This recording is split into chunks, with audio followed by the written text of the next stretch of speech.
From the Kiss 92.5 studios in Toronto, Canada. Ladies and gentlemen, This is Roz and Mocha.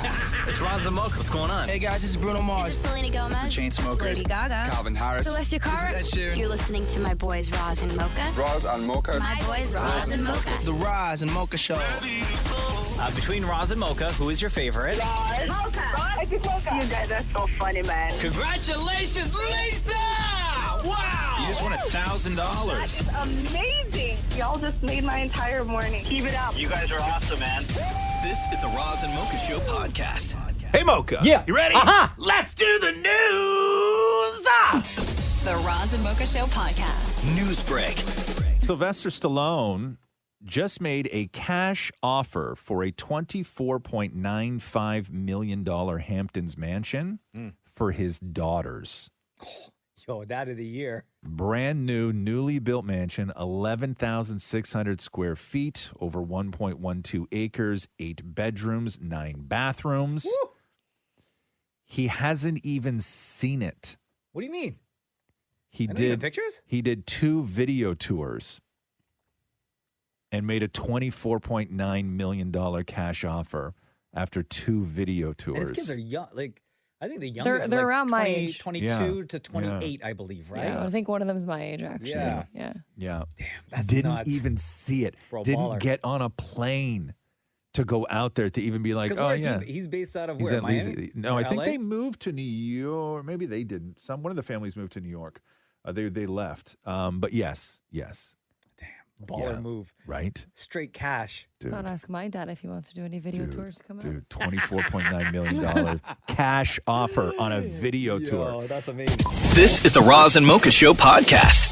I got to play you this. It's kind of, we know how far we've advanced Yeah. when you hear AI and you go, nah, it's not that good. Like before, not that long ago, a year ago, hearing any AI do anything, we were like, oh my God, this is incredible. Yeah. And now we're at the point of where we're like, if we hear AI doing really incredible things, but if it's not perfect, we're like, man, it sucks. So a guy created an application for AI that will call hotels on his behalf and try and get discount rooms by haggling with the people at the front desk. No. Okay, but like, again, I'm warning you. Okay, this is terrible. It's okay. This is the most advanced thing that like we've ever seen in the world. Yeah. But it's also terrible. Okay. Hello, I am looking for a room for tonight for 2 people. May I ask if you have a room available? Yes, we do. What is the price if I book directly with you? $70. That's a bit high for my budget. Would you be able to offer an additional discount since it's a last-minute booking? No, I can't. I cannot go lower than this. Hello, I'm calling about a room reservation at Grand LeBach in Tahoe. Do you have a room available for tonight for 2 people? Yeah, why do you sound like you're automated, though? I apologize if I sound a bit robotic. I'm actually a live person calling on behalf of someone looking for a room. Okay. Oh, come on. Yo, this guy called her out right away. In Tahoe. Right. Do you have a room available for tonight for 2 people? Yeah, why do you sound like you're automated, though? I apologize if I sound a bit robotic. I'm actually a live person calling on behalf of someone looking for a room. Wow. Okay. That's just as good Okay. or bad as when Kevin in Home Alone 2 called the Plaza Hotel and I am the father. Plaza Hotel reservations, may I help you? Howdy do. This is Peter McAllister, the father. Yes, sir. I'd like a hotel room, please, Yes. with an extra large bed, a TV, and one of those little refrigerators you have to open with a key. Yes, sir. You'll need a major credit card upon check-in. Credit card? You got it. Thank you. Enjoy your stay. Okay. yeah, it's the same thing. Same thing. This is the Roz and Mocha Show podcast. So we know that 50 Cent's documentary, Did He Do It? This is all about Puffy and all the crime and allegations and All the arrests. things. And 50 started working on this thing years ago. We know that he sold that to Netflix. He said that Netflix won the bidding war. Now they've announced over on Investigation Discovery on that network, they've announced another Diddy documentary that is coming out. This one is going to be produced by the same people who did Quiet on the Set, which blew the lid off Nickelodeon. Wow. Wow. So that's just so right now you got 50 Cent who's been working years and everybody is in 50's documentary. Yeah. And then you got now this new one. Remember how much news Quiet on the Set made? Yeah. When a ton. that doc came out? Mm-hmm. Done. Like people were cooked. And so those are the two. Those are the first two that are coming out. Yeah. Who knows who else behind the scenes are working on stuff right now. Not good for Diddy, man. Not good. This is the Roz and Mocha Show podcast. So I think we're at the point now where there's serious conversations happening as to whether Shohei Ohtani will become the greatest player to ever play Major League Baseball.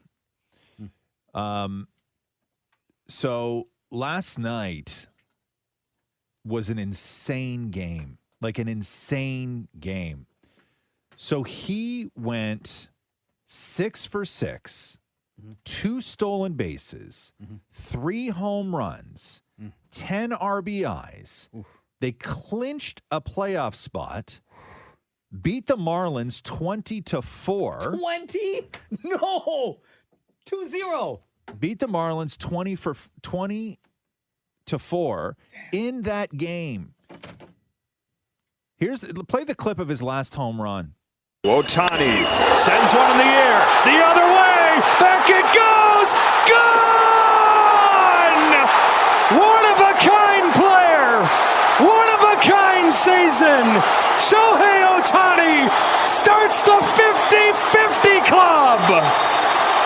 Now, when he said starts the 50-50 club, that's because Shohei Ohtani became the first player ever in one season to hit 50 home runs and steal 50 bases. And in that game, he beat it. He finished that game with 51 and 51. Oh, Yo, my man is only 30 years old. 30 years old. Wow. With skill like that? Here's manager Dave Roberts on Shohei. Damn. Let's raise a glass of champagne also because this is a game that's been played for over 200 years.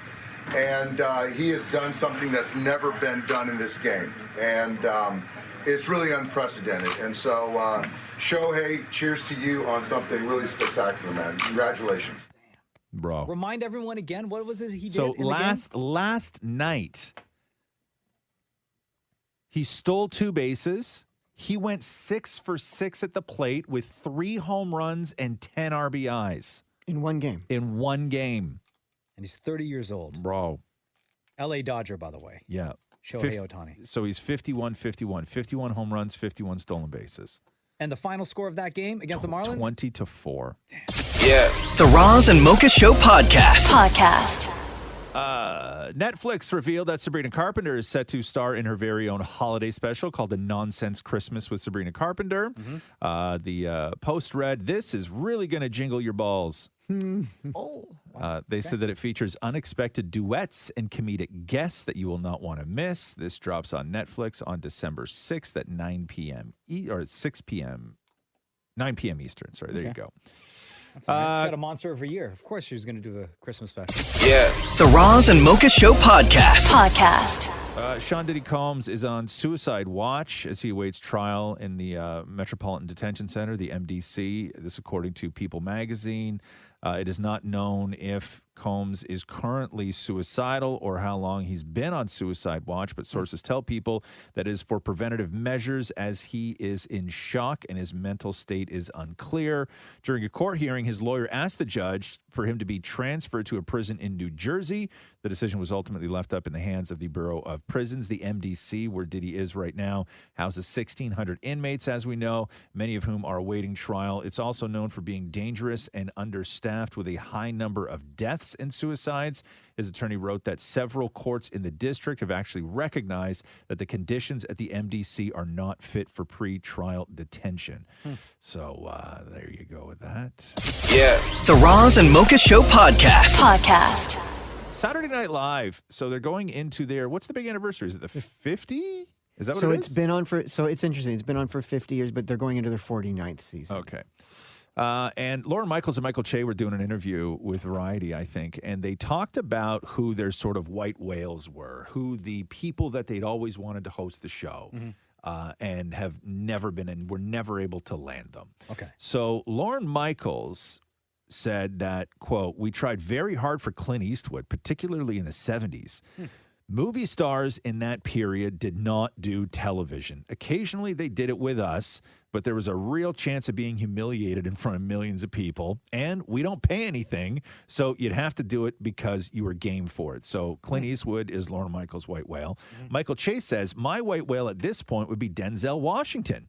He's kind of our has never hosted? He's kind of our Brando," he said, "and it would be amazing to just see him be silly and funny." Now, we talk about movie stars a lot, right? Like there's a lot of popular actors, and then we talk movie stars. They're a different kind of people, right? And when you go through the list, movie stars tend to be more reserved with what they do. They don't do a lot of ads. They don't do a lot of that stuff. You don't know a lot about them. You don't know a lot about their politics. You don't know a lot. They somehow manage to not call the paparazzi to say, "Hey, I'm going for brunch." So talk about movie stars. Let me run down you a list of people who have never hosted Saturday Night Live. Okay, go. So Denzel Washington, Tom Cruise, Julia Roberts, Will Smith, Meryl Streep, Sandra Bullock, Harrison Ford, Angelina Jolie, Keanu Reeves, Viola Davis, Al Pacino, Kevin Costner, and Michelle Pfeiffer. Why do I think Movie all of star- them have done it? No. Movie stars. It would not surprise me if they did in the past. Movie stars don't host Saturday Night Live. People who have appeared on Saturday Night Live but not hosted, Schwarzenegger, Jack Nicholson, DiCaprio, and Morgan Freeman. But they've not hosted. Even when Will Smith had like that monster run from like late 90s into the mid 2000s. Never hosted. Of just like banger after banger with movies, right? Every year there was a Will Smith movie dominating the box office. Yes. He like owned Summer for like 7 years or something. Yes. He never hosted. Never. Wow. SNL? Never. Even Denzel after Training Day blew up? Never. That's crazy. Never. I could see Denzel not, because he's like not really a funny guy. Yeah. But a lot of people who are perceived as not being funny people Tom have done Cruise. have Very done very funny, well. yeah. Tom Tom Cruise, all the Mission Impossible movies. Never. They're so protective of the way you see them that they don't put themselves in positions to alter their image. And Saturday Night Live is a surefire way. It's 90 minutes of live television. Yeah. You out of your element. No, not worth it. Not worth it. That's incredible. The juice ain't worth the squeeze, as they say. Who's Yeah, they? they all say that. They all say that. Everybody says. I'm quoting Denzel. Denzel Washington said the juice isn't worth the squeeze. Sorry. Yeah, it was Denzel. Yeah. The Roz and Mocha Show podcast. Hayden Panettiere, remember her? Yeah. Claire from Heroes. Heroes, yeah. Claire Bear.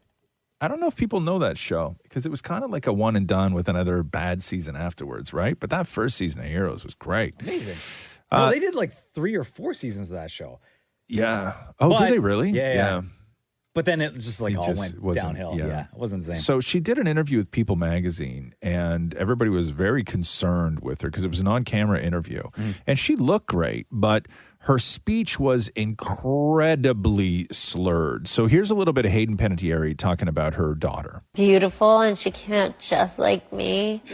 I mean, talk about nature versus nurture. I mean, this little girl literally came out, not just her face like resembling mine, but oh wow, she is my personality. She just is. Okay, so I saw her in her school play. So she released a statement saying, "I hadn't slept for 2 days prior to the shoot due to one of my dogs who was recovering from an emergency surgical procedure. I was exhausted. My rep stopped the interview early as it became obvious that I was fading, especially as the subject matter became heavier. We asked the interviewer if we could redo it at another day or follow up in a Zoom interview, and she assured us that that wasn't necessary." And then Hayden later in the statement says, "Whether or not I am on medication is none of anyone's business and is between me and my doctor." But listen, the exhaustion thing we know over the years has always been the catch-all for everything that you don't want to say, right? Whenever somebody has to go to rehab, whenever somebody has to do anything, it's always just exhaustion. And we always, it's fine, whatever we know. But exhaustion is the sort of PR move that you say. But like that, and I hope she's doing great. Totally. But listen, man, I've been One of the most embarrassing things that ever happened to me. Does that sound like somebody who's tired, though? It kind of does, but also on something else, maybe. Yeah. One of the most embarrassing things that ever happened to me was we had this company. This is like maybe 5 years ago here in this building. Oh, wow. And we had this like big company thing, and they flew like all sorts of other radio people from around the country here. And we had this big thing in the theater. Yeah. And I was on stage with a bunch of other people answering questions, part of this talk. Was I there? You were not there. Oh, it doesn't sound like something I'd want to go to. But it was like maybe 3 o'clock in the afternoon. Yeah. And I was still here after being here at 3:30 in the morning. Right. I was beyond tired, and it was my turn to talk. Yeah. Bro, I started spitting some nonsense. Yeah. And in my mind, I'm like, shut up, shut up, shut up. But were you slurring? I wasn't slurring, but I was not making any sense. And then I stopped partway through, and I was like, I'm sorry, everybody. I'm really tired. I know I'm just making up words right now. So we're going to move on to the next person. Wow. But I was Good for like, you recognized it. Beyond tired. I understand not making sense, but she was making perfect sense. Yeah. I She feel just bad for didn't her, though. sound like it, right? So anyway, I hope she's doing well. I kind of feel weird that People Magazine published that, to be honest with you. Yeah. You know, you published that interview with her sounding like that, and you know exactly what's going to happen is that you then put her in a position to come out and say, no, I wasn't high or I wasn't drunk, right? It's a weird thing. It's a weird move for People Magazine, especially People Magazine. Other outlets would do that, When but they said, it's weird for me. Hey, we can follow up by doing like a Zoom interview or whatever. Yeah, and they said no. Yeah. They didn't. Not cool, They didn't need it. The Roz and Mocha Show podcast.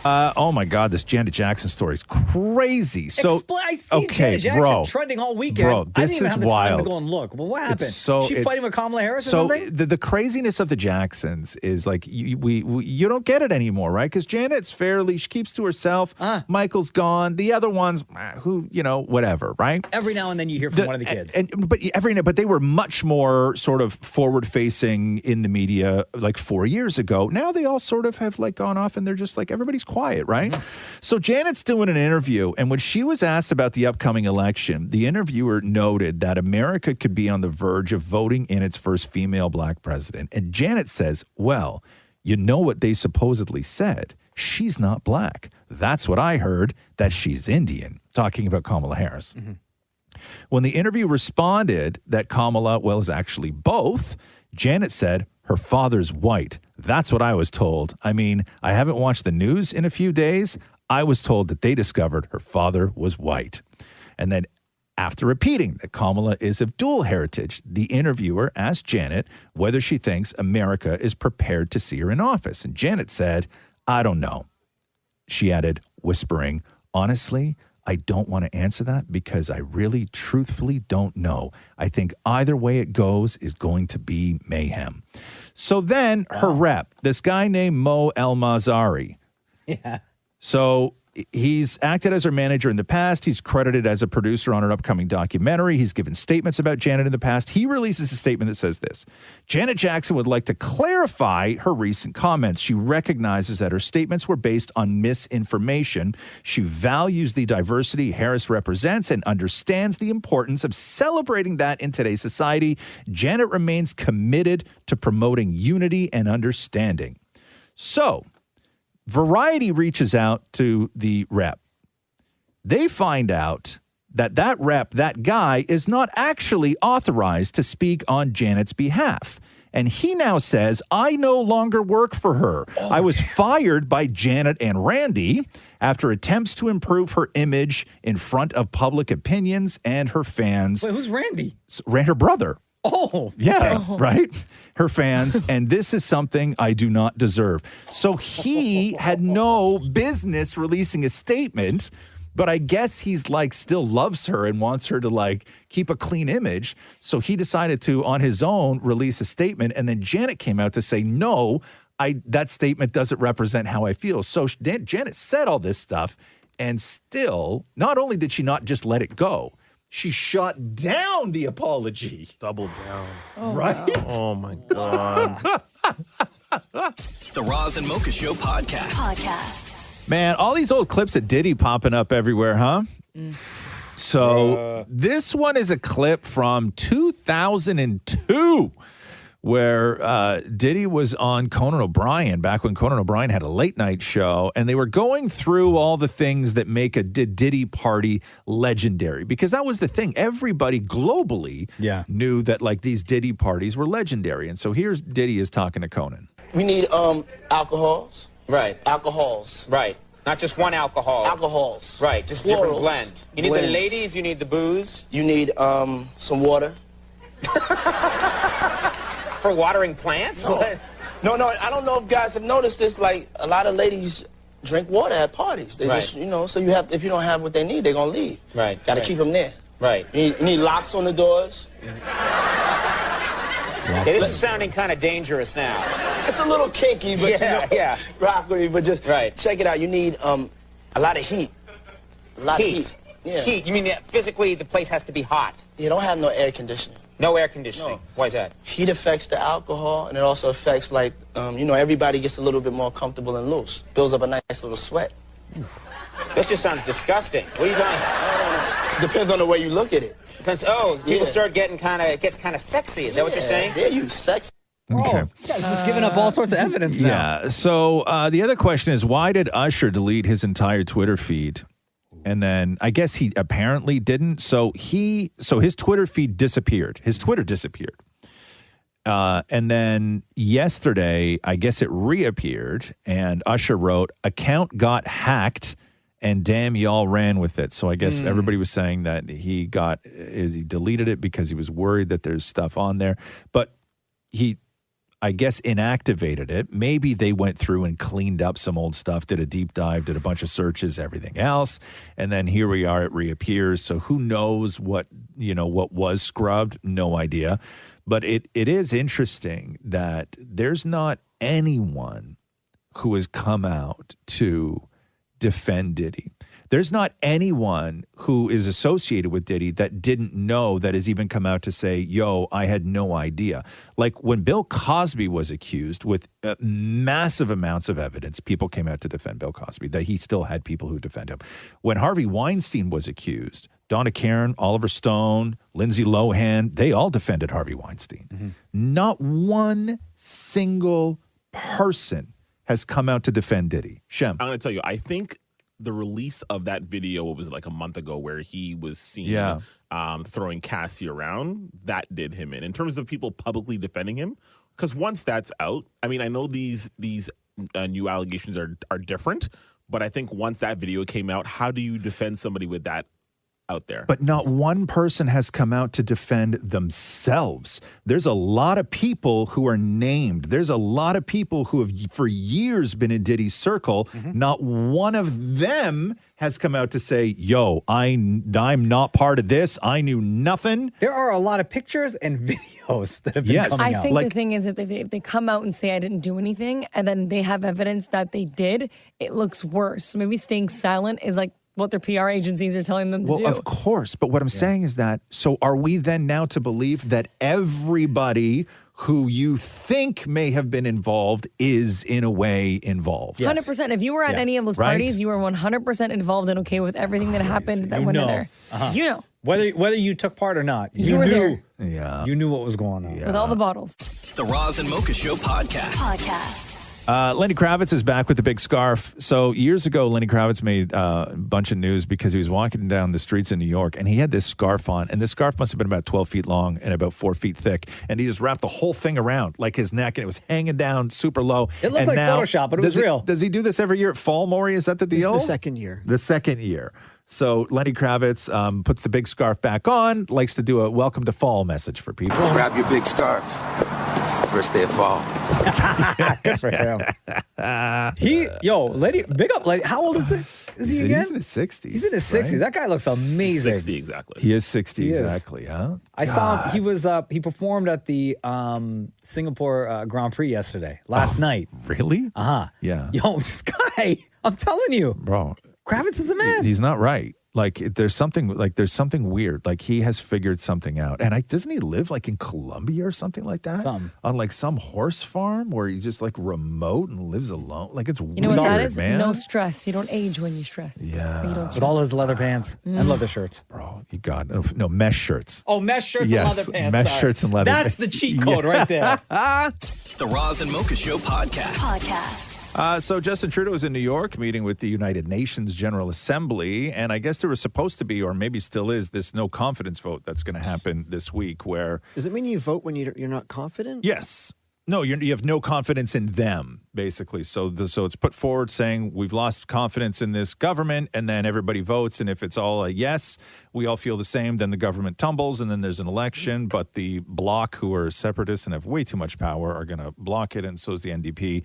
So it won't go through, but all of this is happening, and Trudeau's in New York meeting with the UN, but he also booked himself a spot on Colbert tonight. Oh, no. So to do the late night show, like, because normally they like to shine him, right? Like the Americans love Trudeau and they're going to shine him up. But like, you can't ignore the fact that there's going to be a no confidence vote happening this week. So either like Trudeau just tries to find the best way out of it, or he says something arrogant like, let's see them try. You know what I mean? Because he already knows it's going to be a no vote, right? Like, it's just, to me, it can go so bad. They're going to make him do push-ups and stuff, you think? No, but Not on Colbert. he's going to talk about how good looking he is, right? Like all this stuff. People love you. All that's it's Colbert, right? It's what they're going to do. Yeah. But that's, to me, seems risky. Maybe it's not a risk. Maybe because it's friendly. Colbert's going to give him an easy time, everything else. Sure. But man, like on the day before, like somebody's going to vote to say, hey, the entire country and government has lost faith in you. You're going to go do a late night show, right? If you're going to do any of them, Colbert is the one to do. You are 100% right, Maurie, on that. So that'll be on tonight. Trudeau's on Colbert with RuPaul. Because RuPaul's filling in? No, I think RuPaul's the other guests.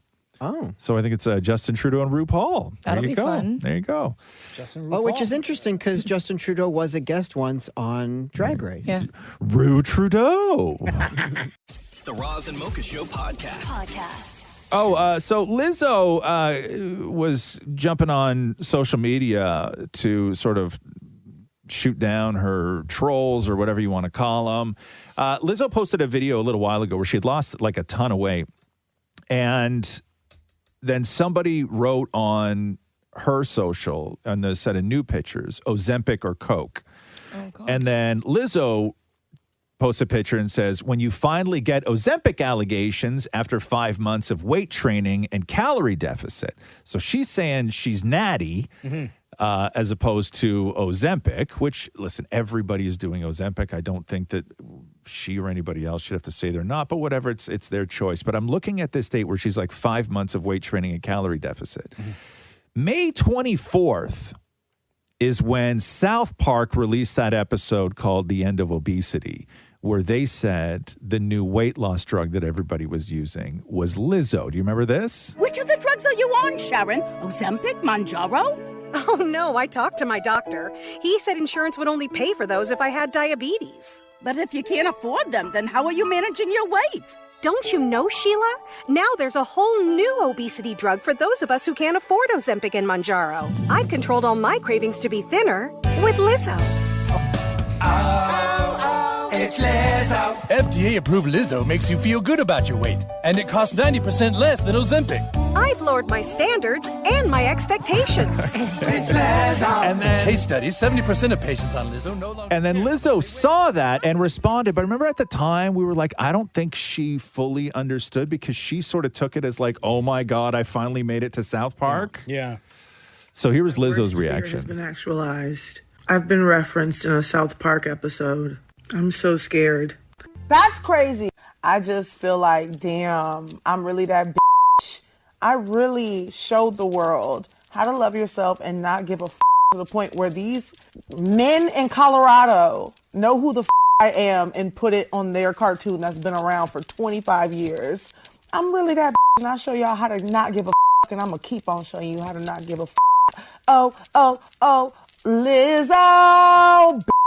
One of Lizzo's pictures is the most Lizzo picture. So you know how when people lose a ton of weight, they always do that one shot where they put their old pants on? Oh, yeah. And then they hold them out. So Lizzo did one of those shots. Yeah. Pants are leather. Of course they are. Why wouldn't they be? It's Lizzo. That's the best.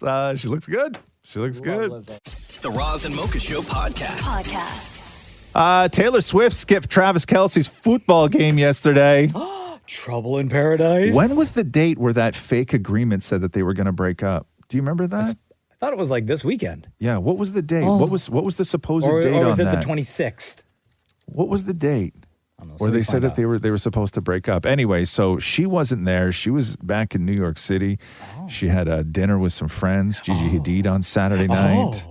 Travis Kelce. September 28th. 28th. Thank you, Dan. So they should be fighting right now then. Yes. They should be fighting right now. The beginning of it all. Lines up. And Kansas City did win 22-17 over the Atlanta Falcons, but there's a shot of sad Travis. Have you seen sad Travis? Oh, no, there isn't. Where he's sitting on the bench on the sideline because he had 4 catches for only 30 yards, and he's only done 69 yards so far during 3 games during this season. But there's a picture of him looking sad on the bench. Oh, yeah. Maria, he needs a hug. Listen, fly me out to Kansas City. I'm there. The Roz and Mocha Show podcast. So the Toronto Raptors are going to retire Vince Carter's number on November 2nd. Oh God, what cheesecake? I'm with you, Cheesecake. Hang on. Let me do this first, and then we'll get into it real quick. Okay.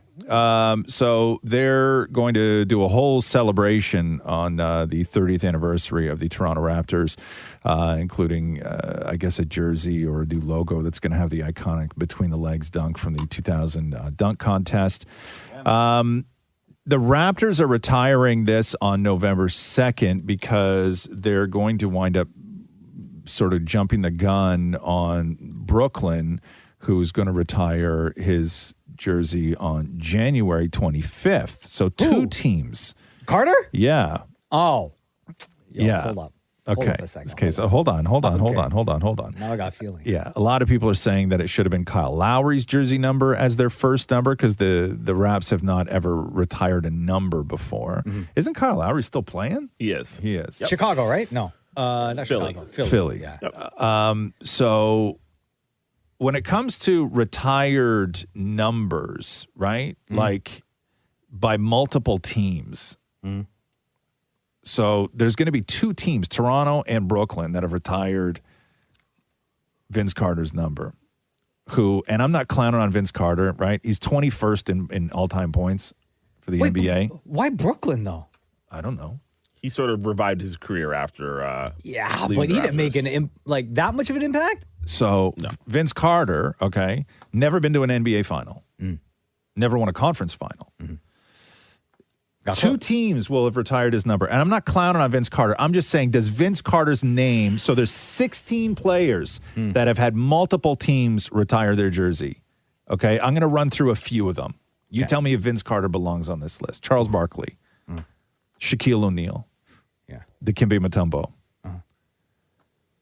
Moses Malone, Michael Jordan, Fire. Julius Erving, Fire. Kareem Abdul-Jabbar, Wilt Chamberlain. These are all NBA champs you're naming off, by the way. Okay, Michael Jordan has had 2 teams. Well, yeah, Jordan. Shaquille O'Neal. Every team should, even if he hadn't played for them. Bro, Bill Russell, I just found this out. Bill Russell, every team in the league retired number 6. Oh, that's amazing. Every team in the league retired number 6 in 2022. That's respect. Okay, right there. Shem, go ahead with Vince Carter, please. I do believe that Vince Carter should have his jersey retired. I just don't think he should. His jersey or his number? Sorry, his number. His number retired for the Toronto Okay. Raptors. I just don't think he should be first. I think his impact on Toronto basketball is massive. However, the way that he left also did incredible damage to the Raptors. And it took them a while, 2019, for them to get back to relevance. And a lot of that could be due to Kyle Lowry, who I believe should be the first person to have their jersey retired as a Toronto Raptor. Number. Okay. Yes. Okay. Just not.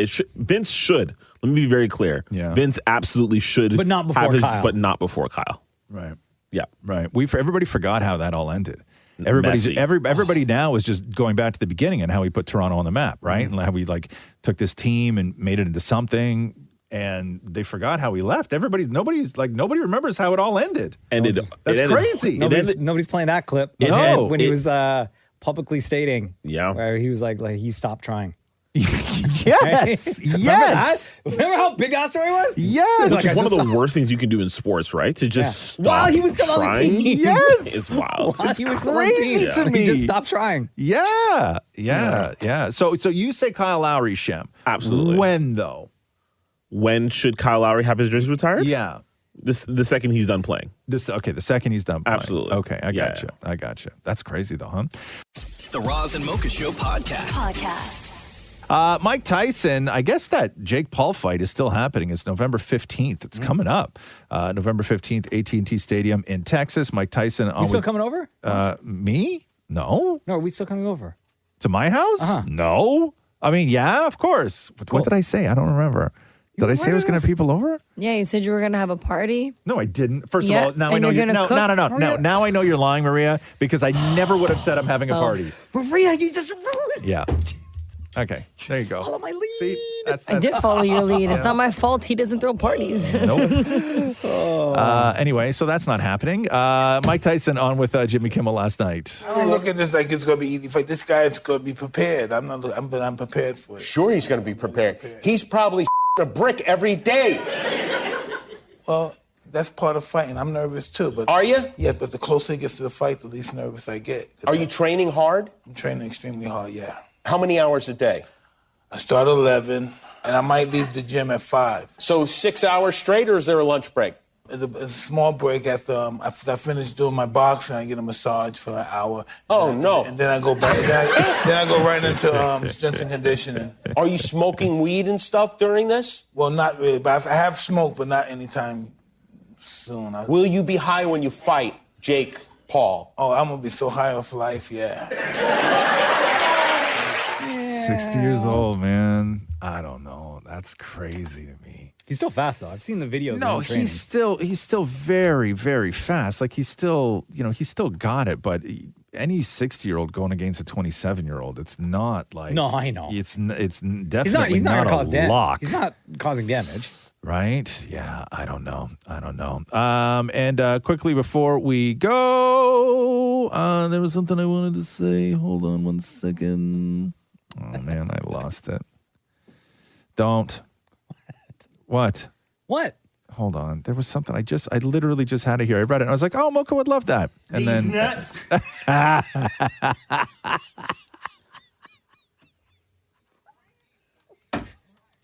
It's never not appropriate. You know what I mean? It's okay, what's the story? No, now. Oh, you don't have a it's story? never. No, that is never not appropriate. I love that clip, and I will always love that clip. These nuts. Yes, thank you. Got him. Couldn't have ended the news Got better. him. The Roz and Mocha Show podcast.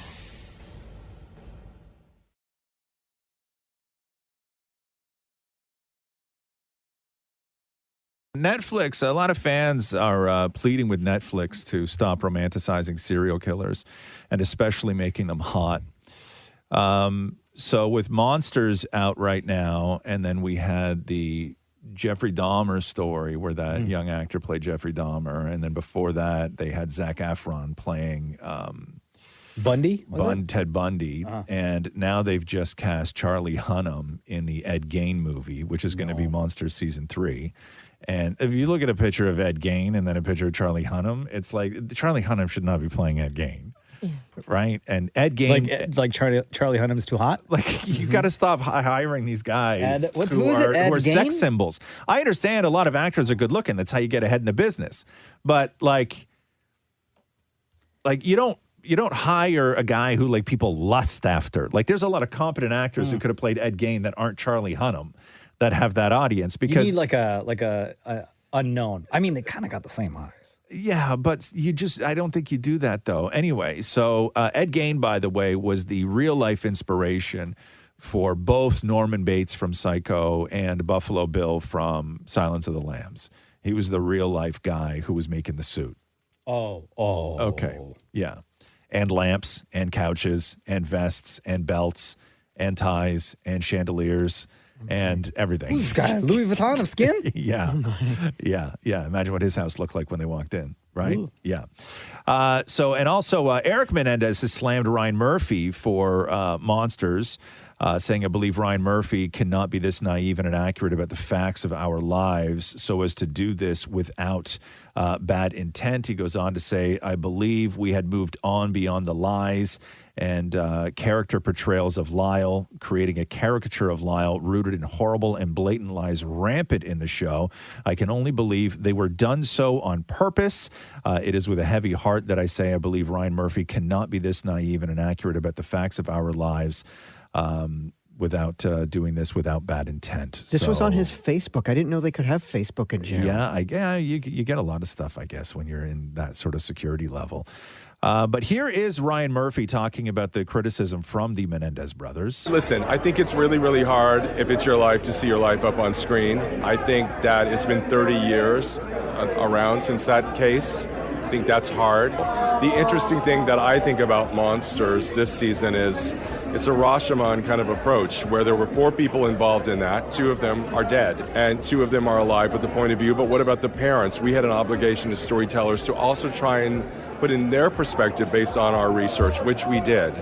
So I am very proud of the work of it. I'm very proud of the acting in it. I think Nicholas and Cooper and Javier and Ari and Chloe and Nathan Lane are just all incredible. Did you watch it? Yeah, I'm almost finished. It's interesting with these shows because you desperately want to know like what is fact and what is not and what's sort of creative license and everything else.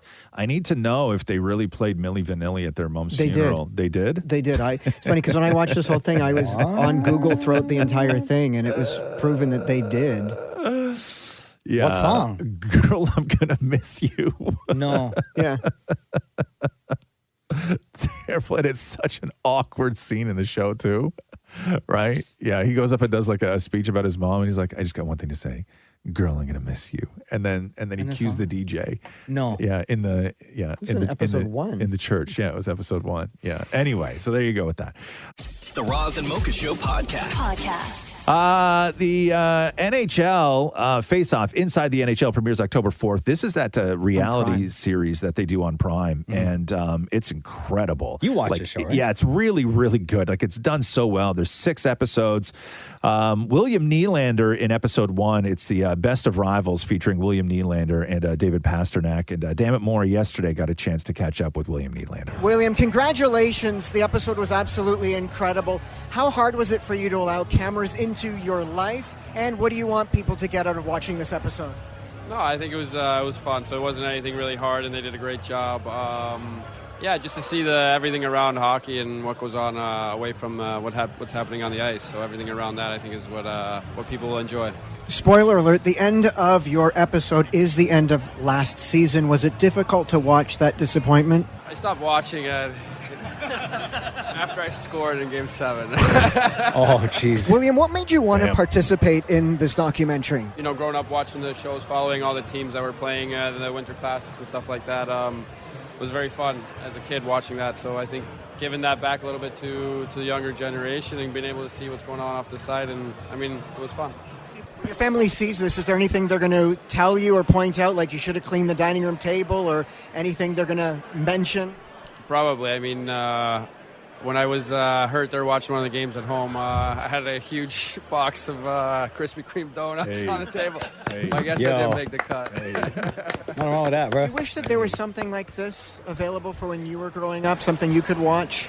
Yeah, I mean, there was. So, I mean, when I was growing up, there were shows like this that you would watch, and I think that's what made me want to participate in that, because I thought those shows were a lot of fun to be watching. Thanks, guys.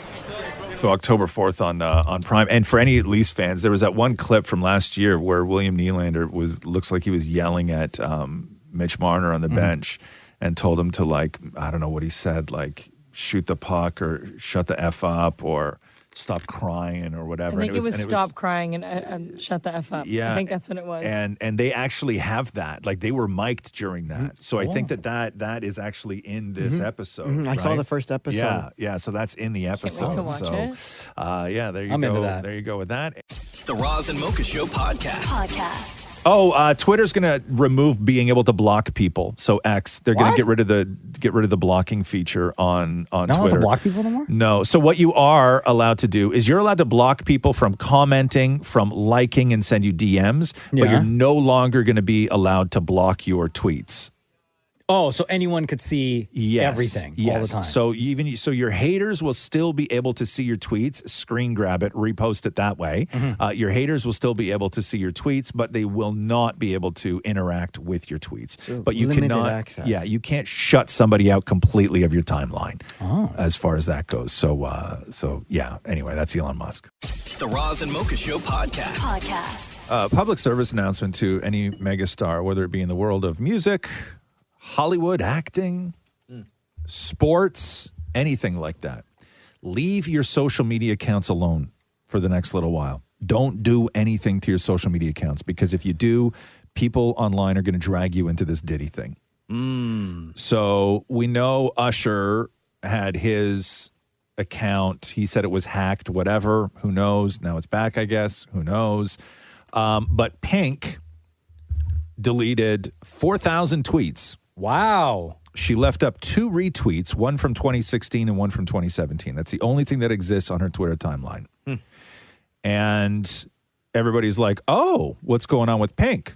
Nobody has any evidence. Nobody knows anything, but she just washed her entire Twitter feed. But over on Threads, if you spend any time on Threads, people. I love Threads.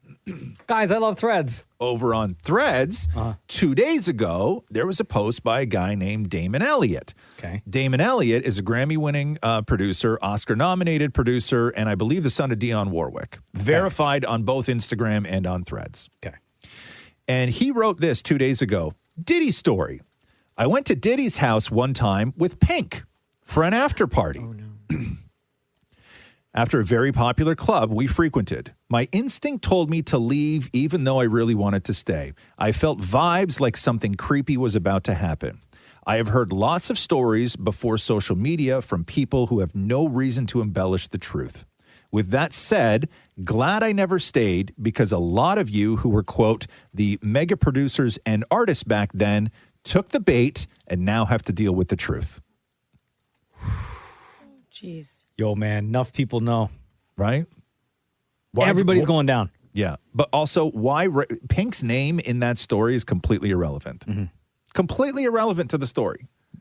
Because then you forced her and her team to go and scrub. Yeah. So Twitter. Anyway, if you are in that, just don't touch your socials. If you have nothing to hide, just leave them alone. Don't start scrubbing. Don't do anything. Don't shut them down temporarily.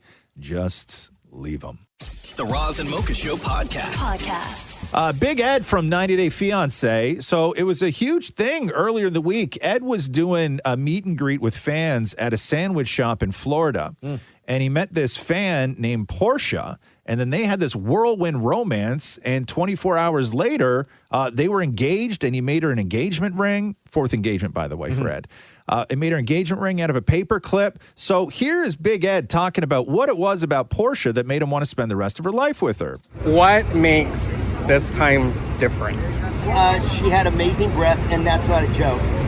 She kissed me. It was like she had the freshest breath ever. No kidding. She's Italian, olive skin. She checked all the boxes. Olive skin, hot body, beautiful eyes, beautiful hair, and she's Italian, so she can cook. There we go, right? Fresh Italian breath. and fresh breath. Beautiful body, olive skin, beautiful hair, fresh breath. So here is Big Ed now with the update on the engagement with Portia. Love is a crazy thing, and, you know, I did something that was impulsive. I asked this girl to marry me, and after considering, you know, it's too soon, and it's not really what I want, obviously. And after talking to my family, I realized that I don't want to get married. I want to be single. So I wish her portion of the best in life. And I'll keep you guys updated on my status as far as where I'm going at this point. But I'm going to be single for a while, I think. That's the best move. Do we even have to have the conversation of whether he took the ring back? Do we have to have the conversation? What do you whether we do in think that situation? Do you not think that was calculated? No. You think it was all real? Yes. Of course it was, bro. Of course it was. Again. She was a wild 90 Day Fiance fan who showed up in a peekaboo dress and was like, "Oh my God, Ed, I love you." And he's like, "Yep, you're the one. Let me smell your breath. Done." Yeah. Doesn't smell like sandwiches. And we're at a sandwich shop. Come on. What a character Big Ed is. The Roz and Mocha Show podcast. This Scottie Barnes story is kind of crazy. Did you see this? Yeah. So I didn't know whether or not to believe it. So I guess I watched the video where it looked like Scottie Barnes was on TikTok confirming the fact that he's having a kid, which is real great news. So there's a woman named Alyssa who posted something on a private account, and then it got reposted somewhere else where it was like a pregnancy shot. So it's just her belly, her hands, and then two other hands, right? I'm guessing the dad, right? And then under that picture, Scottie Barnes liked it and then wrote "Life with You, heart," right? Cool, fair enough. And then you went on TikTok and people are saying that he's having a kid. But then there's another woman named Maurie who I guess was Scottie Barnes' high school sweetheart and moved up here with him when he got signed to the Raptors. And then she went on TikTok in a now deleted post and did one of those put a finger down for every one of these things, you know, like to try and be relatable. Only hers was very unique to her. Put a finger down if you were dating your high school sweetheart for almost 6 years. You're holding it down for him while he's trying to make it to the NBA. He makes it to the NBA, so you move to another country to be there with him to support him, all while studying for your master's. One day out of the blue, he breaks up with you, and then months later, he gets a white girl pregnant. Just me? Oh, okay. She was the only one that put her finger down. The only one. Yeah. Also, it sort of gives it away when you're like, got into the NBA and moved to another country, right? Like even if you're trying to be vague, you can narrow it down pretty quickly. Well, there's one team. Jeez. The Roz and Mocha Show podcast.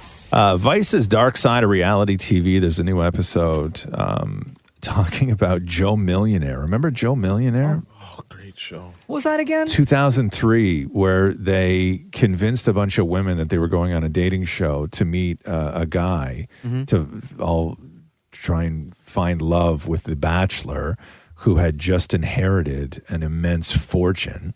Oh, okay. And then at the end of it, it turns out he's just a construction worker. And he has very little to his name. And so He's an it was average like, Joe. so it was like, does love prevail over what you thought your life was going to be? And the producer of that show, a woman by the name of Dawn George, says, I apologize that I had anything to do with this. And that I was someone who was convincing them to do this, especially if it ended negatively. I was not doing it to be hurtful or deceitful. I was doing my job. So she's apologizing for her role in Joe Millionaire. And I think they actually did 2 seasons of Joe Millionaire, They did. if I'm correct. Yep. What a wild show, man. Wait, all different those Joe? old, different Joe. Yeah. All those old early 2000s reality shows, like some of them were so cruel, Temptation Island. Yeah. Paradise first- Hotel. What? Oh, I remember Paradise Paradise Hotel. Hotel. Paradise Hotel, that first season, bro? Damn. Damn. I never watched that. No? Great show. Oh, man. Yeah. What I was was probably that? way too young to be watching that. to be Oh, honest with you. definitely. The Roz and Mocha Show podcast. Lady Gaga is apparently releasing a companion album to the new Joker movie. This will come out on Friday. Some of the tracks are Smile, That's Life, and then this one, which is called The Joker. There's always a joker in the pack. There's always a lonely clown. The poor laughing fool falls on his back, and everyone laughs when he's down. There's always a funny man in the game, but he's only funny by mistake. And everyone laughs at him just the same. They don't see his lonely heartbreak. They don't care as long as there's a jester, just a fool as fool. Is that a cover? I think I've heard that before. No, am I just crazy? It just sounds Maybe. familiar. Yeah. Yeah. I don't think they've said that any of them are like covers or originals yet of this album. Yeah. I think I've heard this before. It makes sense for the movie. I'm pretty sure I've heard that song before. Bassey. Yeah, that's who it was. Thank you. Good though. Shirley Bassey. There you go. The Roz and Mocha Show podcast. Jelly Roll making his acting debut on Tulsa King. You know, I've never seen Tulsa King before. It's really good. And I'm a huge Stallone fan. Is it a good show? Very good. Is it? Yeah. Paramount Plus, right? Yeah. So Jelly, listen, okay, when you go up against like an actor like Stallone in a scene, right? You gotta bring it. But he's playing himself, so you can sort of forgive the stiltedness of the performance. But anyway, it's Jelly Roll. Hey, how you doing? Man, I'm doing great. How are you? You're jellyfish, right? You're close. It's Jelly Roll. You look really familiar. Were you ever in the joint? Actually, I was. I was back in Nashville. Was you in Tennessee? No, that ain't it at all. So what are you doing in Tulsa? Oh, I'm working. I got a gig at the BOK Center tomorrow night. Are you a singer? You're not going to try singing, are you? I mean, how hard can it really be? I know I can't be the only one. Do your thing, Jelly Roll. I love you, bro. Man. That's a good show, though, Tulsa King. Is it? I should watch that? It's really good. Totally. Yeah? What's it on? Do we know? Paramount Plus. Okay. Yeah, maybe I'll watch that show. I didn't know.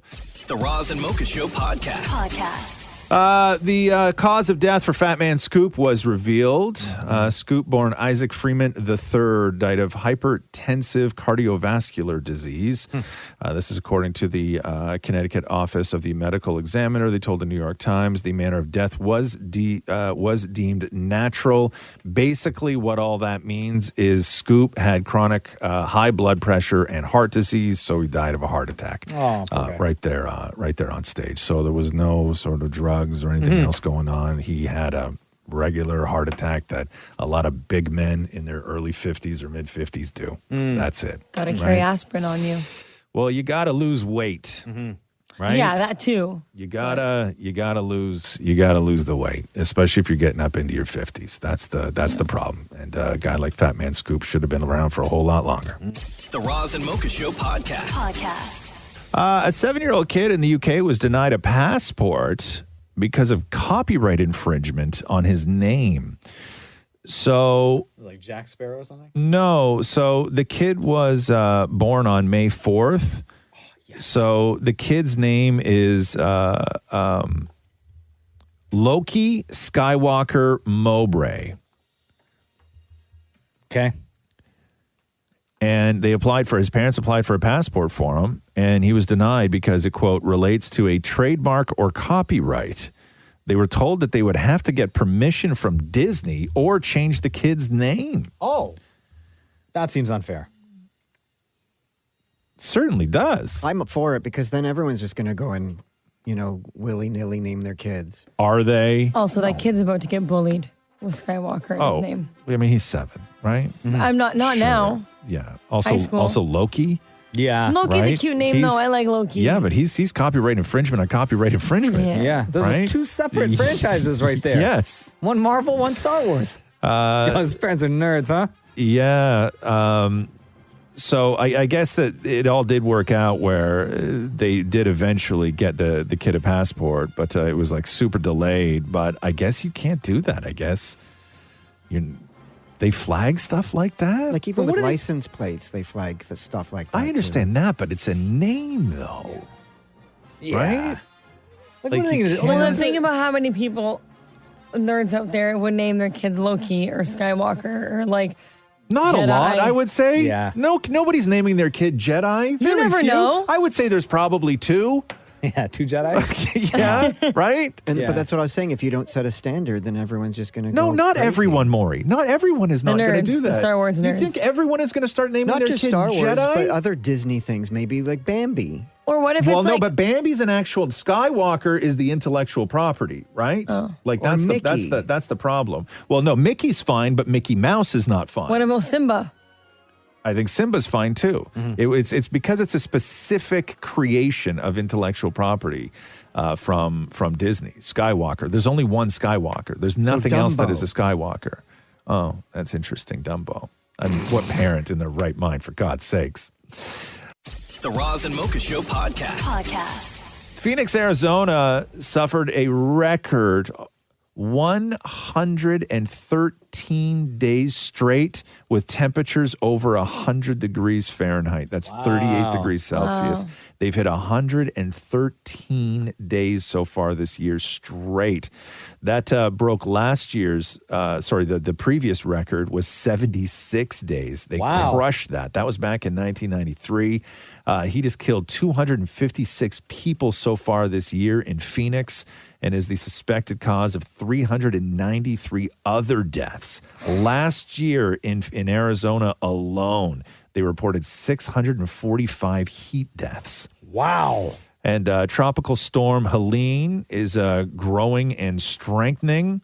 It is expected that the will become a hurricane later on today, make landfall on Thursday, and carry significant impacts across South Florida by Friday, with winds up to 115 miles an hour. Hurricane warnings have been issued for the Florida Panhandle, the Gulf Coast, and all the way up to southern Georgia. So all of that in Florida What now. was the, go back to Phoenix again? Yeah. What was the heat? The temp again? It was how many days? 38 degrees for 113 days straight. Do they put out a travel advisory? Like, please don't come? Yeah. I read on the flip side of things, I saw this on Reddit. Winnipeg hasn't recorded a temperature below 3 degrees in 132 days. Hey. That's some good news. Hey. Yo, shorts and tees all day, you know what I'm saying? They got the bugs out there, though. Crazy bugs. The Roz and Mocha Show podcast. Hey, did you hear Sabrina Carpenter doing What a Girl Wants with Christina Aguilera? So good. No. Yeah, it's actually, I'm with Maurie on this one. It's really good. This is for the 25th anniversary of Christina's album. They did this with Spotify, but listen to this. I wanna thank you for giving me time to breathe. Like a rock, you waited so patiently while I got it together, while I figured it out. I only looked, but I never touched, 'cause in my heart was a picture of us holding hands, making plans. And it's lucky for me you understand what a girl wants, what a girl needs. Whatever makes me happy and sets you free. I'm thanking you. Shem, not impressed. I like the original better. Oh, yeah, original is amazing. This is great. There's not enough power behind this record. Wait till it kicks in. How long we gotta wait? Like another minute. That's the chorus, though. Yeah, it's not going to kick in even more than that. No, do they just go they go ham later on? No, do they? You don't know. No, they do. I listened to the whole thing 3 times this morning. So why don't we have the whole song? Are they talking now? Yeah. There she is. I was so confused. Ran away just to hide it all from you. Baby, you know me better. Yeah, Christina got a voice. She's my favorite. They were singing while sitting down. Yeah. Anyway, that was good. I didn't mind it. Christina Aguilera is a tough one because she doesn't mix well with a lot of people. No. She's very overpowering, and she does a lot of tricks. And if she's doing that, it's very difficult to sort of fit into that with her on any sort of collaboration or duet. That's great, though. So Christina Aguilera and Sabrina Carpenter. 25th anniversary, man. What a Girl Wants. The Roz and Mocha Show podcast. It was apparently a cross between Firefest and the Wonka experience, but in Detroit over the weekend, there was the Bridgerton Ball, not affiliated with Netflix, by the way. So the Bridgerton Ball was to be thrown for people, giant fans of the show. The invite went out and invited fans to step into the enchanting world of the Regency era for an evening and event of sophistication, grace, and historical charm. It was at a fancy hotel. The reality was, when you look at the pictures on social media, it was a disorganized and bare bones, chaotic mess that left most people who showed up in full costumes sitting on the floor on their phones. There was no lighting. It was just all full fluorescent lights in like a banquet room in a hotel. Oh, my God. There was one vendor on site who was selling Kit Kats. No. Hey, there was wrong with Kit Kat. There was a self-serve buffet, but they apparently ran out of food after an hour, and some of it was raw. The live entertainment was a single solo violin player and a stripper. Oh my God. Fire. With a pole in the middle of the room. Like they brought in one of those portable stripper poles for an evening of grace and historical charm. Shem, stop searching if this Bridgerton ball's coming here. Come on, man. Oh, no. Tickets for the event went between $150 and $1,000. Wow. And most people who attended the event were not local. They traveled. No. So the pictures are incredible when you see them. Look at the Bridgerton Ball, Detroit, if you get a chance. These poor people sitting on the floor. All dressed up. With their free Kit Kat? No. No. Nothing was free, Maury. Well, when you paid the ticket, do you have to pay separate for the Kit Kat? They didn't even check tickets when people were coming in. Oh my God. So anybody could have just shown There's up. no security. There's nothing. Oh, no. There's nothing. This sounds like an utter disaster. The Roz and Mocha Show podcast. Spanish police have arrested 5 people accused of scamming 2 women out of $580,000 by claiming to be Brad Pitt. What? The suspects made contact with the women on a fan page online and led them to believe that they had a sentimental relationship with him, Brad Pitt.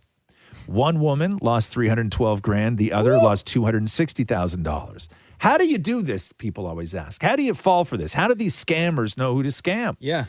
According to police, the cyber criminals, the people behind the scam, had studied the women's social media networks and made a psychological profile of them, discovering that both women were 2 vulnerable people lacking in affection and in a state of depression. Bingo. And had tons of cash. The scammers also used WhatsApp to chat privately with them, while Brad Pitt, or the people behind Brad Pitt, was also promising them a romantic relationship and a long future together. But all I need is $260,000. And that wasn't a red flag? Nope. Never is. Never is. What about Brad Pitt WhatsApping me? No, why would Brad Pitt need money? What about Brad Pitt running his own fan page? Yeah, facts. Yeah. Don't you remember that story, that woman that was out hundreds of thousands of dollars because she thought that she was talking to Bruce Springsteen on Facebook? Yeah. And he said, hey, listen, I got to tell you something right now. I'm in love with you. And the good news is I'm getting a divorce. The bad news is my wife has all my accounts tied up and I can't do anything until this divorce goes through. So can you just flip me a couple $100,000 to get me through until the divorce is final? She did it. Of course she did. Is there a celebrity that could message you where you might fall for this? No, nobody. Who, Shem? Martha? Yeah. Martha Stewart. I might believe it. But that could be the heart talking. What would she say that would be Hi. that would like just Bubbles, not even anything. Yeah, she's typing. Yeah, she's typing. That's it. All my info. Shem's got his debit card in hand. Take it all, Martha. You accept Apple Pay? The Roz and Mocha Show podcast. Ellen DeGeneres' new Netflix comedy special For Your Approval is now streaming. It really focuses, like especially the beginning of this, it focuses a lot on her losing her crown of being nice and kind, and all the stories of her being toxic and wicked came out, and it's a big focus of the special as well. So here's a little bit of Ellen DeGeneres. You know, I used to say that I didn't care what other people thought of me, and I realize now, looking back, I said that at the height of my popularity. Hey, if I look older than when you saw me last, it's because I'm older than when you saw me last. And also, I stopped doing Botox and filler. I used to do Botox and filler back when I didn't care what other people thought of me. I'm here because I love doing stand-up, I miss doing stand-up, and I like making people happy, and I do care what people think. I think we all care what people think. We can say we don't. We can pretend we don't care what people think, but all it takes is trying to parallel park in front of a crowded outdoor cafe. The deep shame you feel when you give up and drive away.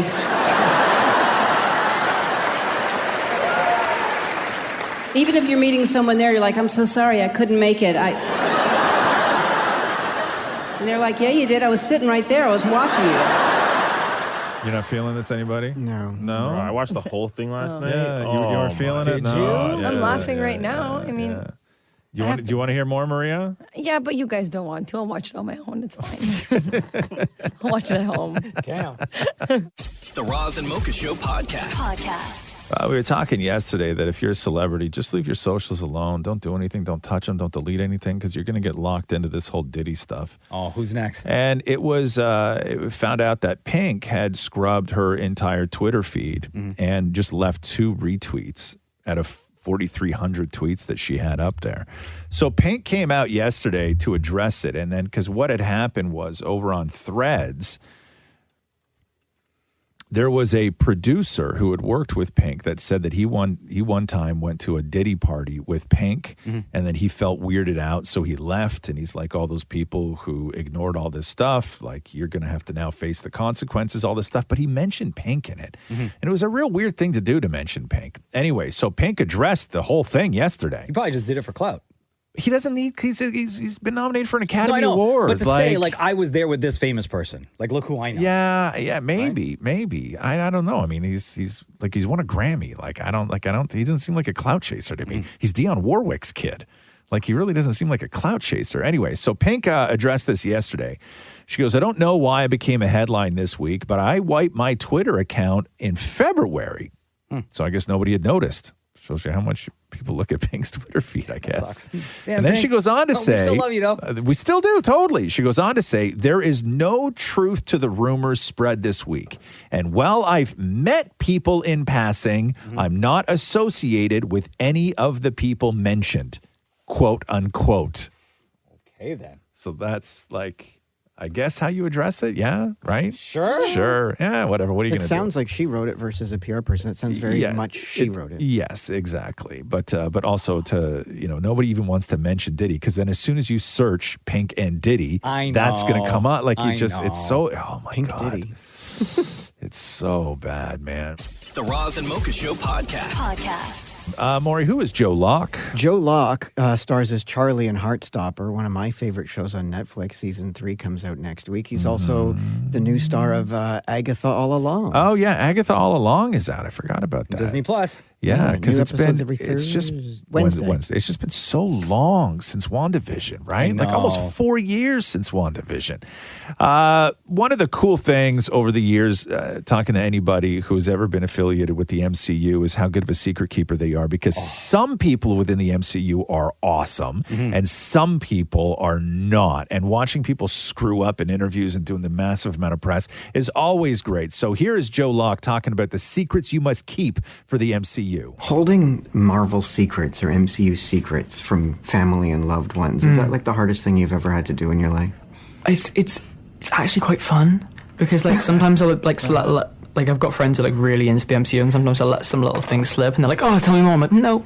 But I quite like it. I think it's always fun keeping secrets that are going to come out eventually anyway. And like the reveal is so worth it. Like if the secrets are good secrets to keep, they're only good secrets if they come out when they're supposed to. It's also quite nice. I don't know. It's nice to know things that other people don't. You know who's not a great secret keeper? Who's that? There's 2 people in the MCU who are terrible. And Yes. there's like video footage of them. Notorious. Mark Ruffalo, a.k.a. Hulk. Yes. And Tom Holland, a.k.a. Oh Spider-Man. my God, Tom Holland! I thought Tom Holland was going to get fired one time. He spoiled so much. He spoiled the whole movie that wasn't even announced yet. I know, like plot and everything. The 2 of them are the worst. Like never tell the 2 of them anything. Heartstopper. Explain Heartstopper to people who may not be familiar, Maury. So it was a graphic novel and now show on Netflix. It's 2 teenagers in high school. And one's like this jock, the other one's like, gay, and they fall in love. Oh, excuse me. It's pretty awesome. Here is Joe Locke on Heartstopper new season. Now, as a super fan of Heartstopper, season 3 is coming out very soon in October. What can you tell us about season 3? It's darker. It's a bit hornier. They're growing up and being teenagers, but we delve into more. We always say the series grows up with the characters, and it definitely is this year. Damn. Horny in high school. Yeah. It's like real life. What else is new? The Roz and Mocha Show podcast.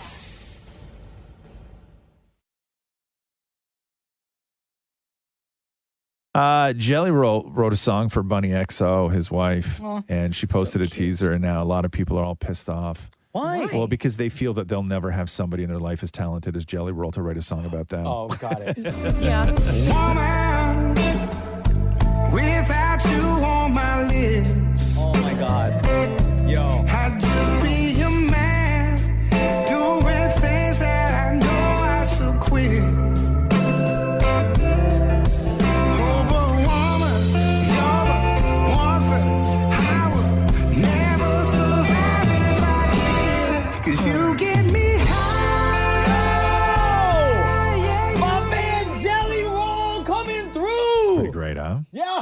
Man. I know. Wow. Yeah, it's pretty great.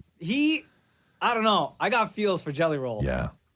Like, he may be my top guy now. Yeah, it's pretty great. That's a pretty great song. He's every got that kind of story about this guy. Yeah, everybody else sounds the same. Like in that world, so I shouldn't say everybody, but so many people sound the same. And there's two voices right now in country that when you hear them, they just cut through so hard. I'm going to say Jelly Roll is one of them in that world, in that singing world. Yeah. And Chris Stapleton, right? Like those two cut through above and beyond everybody else. Just the tone, the way they sing, they don't sound overproduced. It doesn't sound like you run it through the machine. It's very organic. I don't know what it is, Shem. They sing with soul, honestly. That's Yeah, what they sing yeah, with feeling. maybe that's it, When yeah. they sing, you feel what they're singing, and they sound like they mean it. It doesn't sound like, and I'm not crapping on anything, but every song we play on this station, right? Like the vast majority of the performances are put together one word at a time. They sing it 50 times, and they put a comp track together where it's literally the best word that they've done, and then they stick it all together, right? That's why it sort of lacks that human element to it oftentimes. But when you got somebody like Jelly Roll, like, listen, man.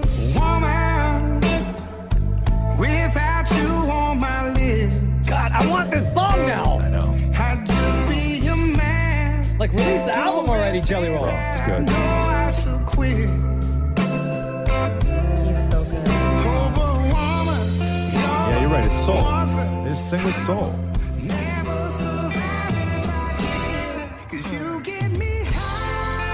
God damn, that's such a good song. That's good, huh? Oh. The Roz and Mocha Show podcast.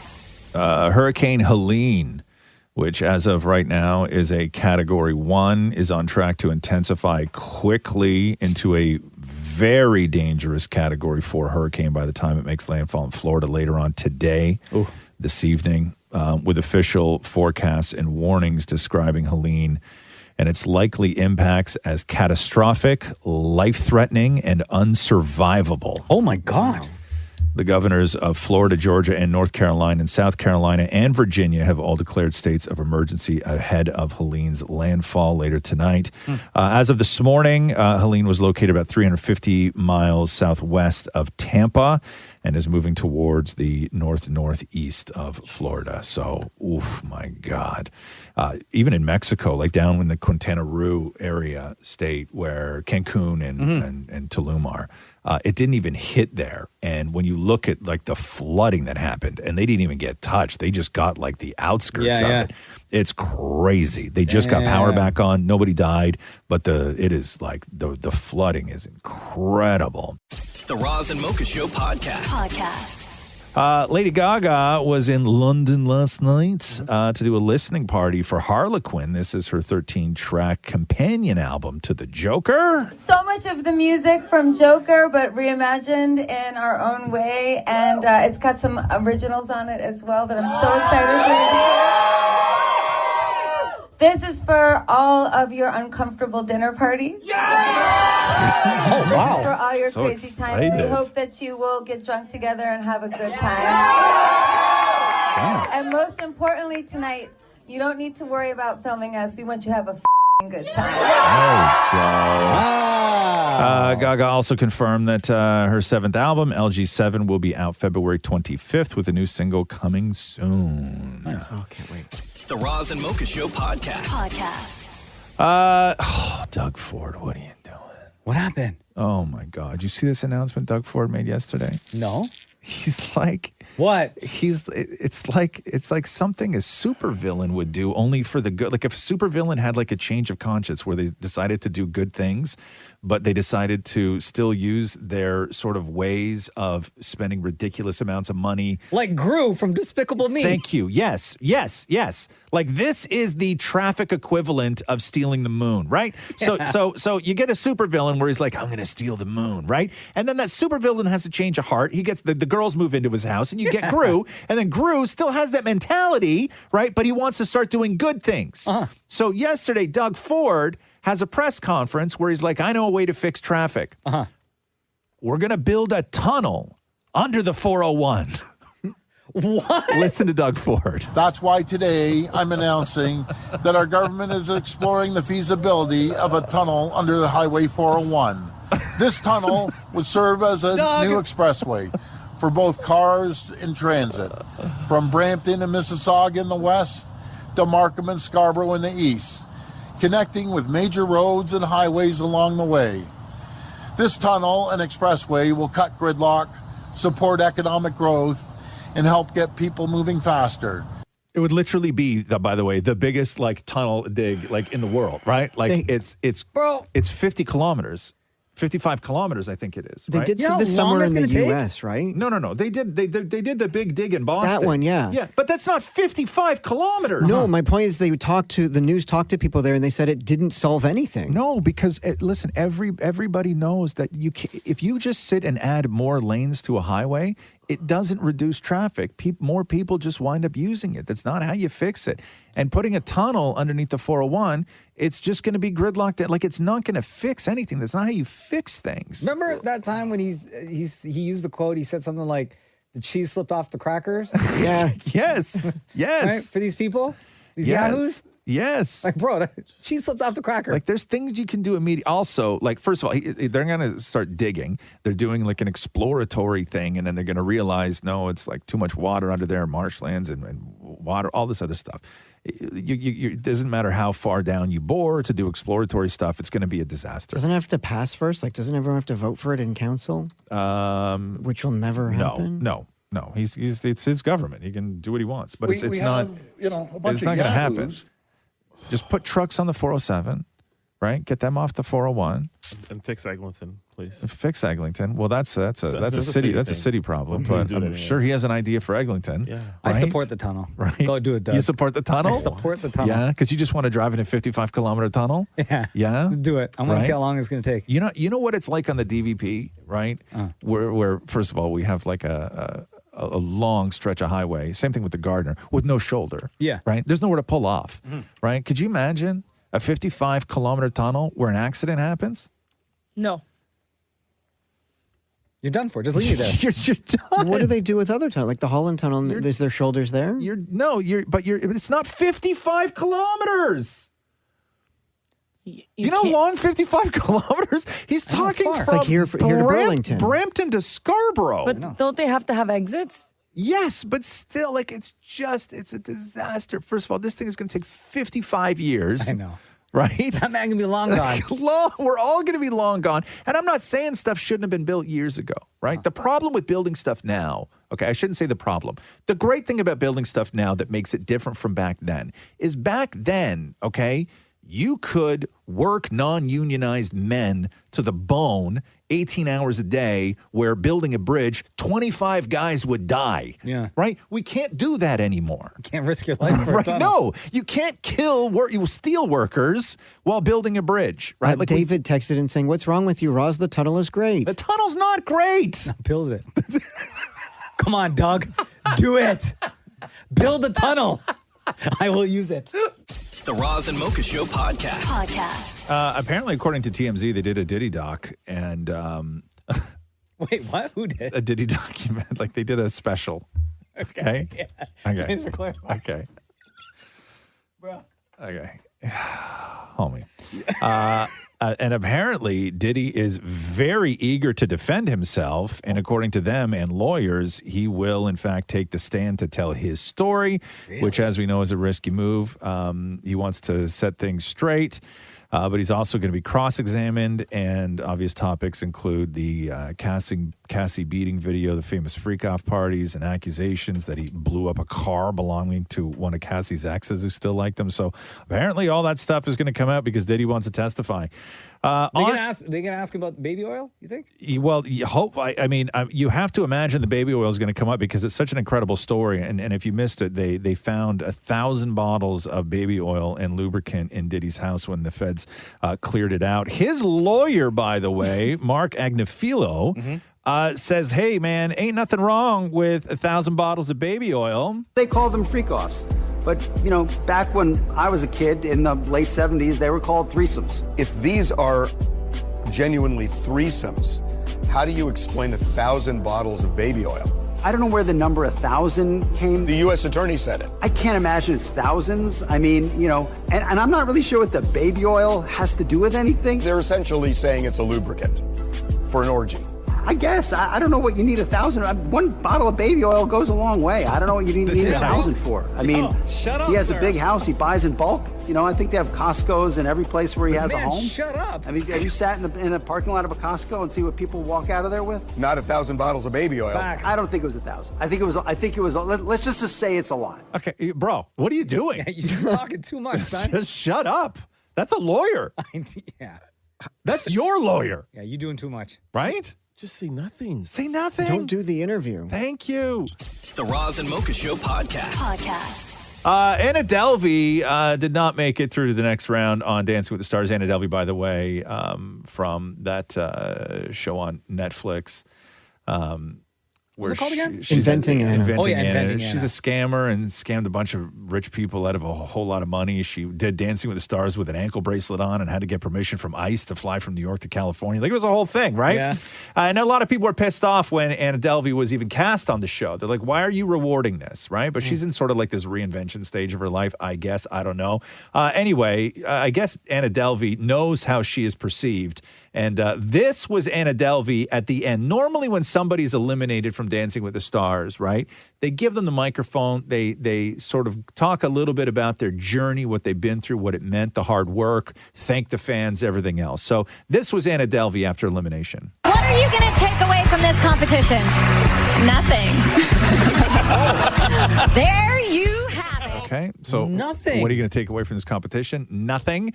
And then afterwards, they caught up with Anna Delvey backstage. Did you have a favorite part about being on this show? Getting eliminated. So they asked her what her favorite part of the show was, and she said getting eliminated. Now, Kariana Naba has something to say to Anna Delvey. She said, I was taken aback by her comment that was dismissive not only of the opportunity she was given of her wonderful and supportive partner, Ezra, in his debut season, but also all of us who work on the show, from the dancers to behind the scenes to the creative team. We all put in the effort to give her a fair opportunity, but I don't think she could see that. And it's a shame. A little gratitude could have changed the narrative. Well, she never wanted to do the show. No, I mean, there's a part of her that wanted. Nobody forced her to do the show. She had to get permission to do the show. Also, the fact that you got permission, wouldn't you be a little bit more appreciative that you weren't at home stuck with an anklet bracelet? She just wanted to go to LA for a little while. Yeah. Right? Be more appreciative of the opportunity. The Roz and Mocha Show podcast. AI is, you know me, I'm not a fan, right? I don't even want the new iPhone. Why? Because it's got all the built-in AI stuff on it. I gimme. don't want it. I don't want any of that stuff. So the goal with AI has always been artificial superintelligence. Okay. And artificial superintelligence is a hypothetical machine learning system with an intellectual scope beyond the smartest and most gifted humans to ever walk the face of the earth. University of Oxford professor and philosopher Nick Bostrom defines machine superintelligence as, quote, any intellect that greatly exceeds the cognitive performance of humans in virtually all domains of interest. Now, Sam Altman, the CEO of OpenAI, says this: it is possible that we will have superintelligence in a few thousand days. Oh my God, days? He said it may take longer, but I'm confident we'll get there. Altman isn't oblivious, they say, to the, quote, extreme high-stakes challenge that come with letting superintelligence AI loose on the world, but he did say it will not be an entirely positive story, but the upside is so tremendous that we owe it to ourselves and the future to figure out how to navigate the risks in front of us.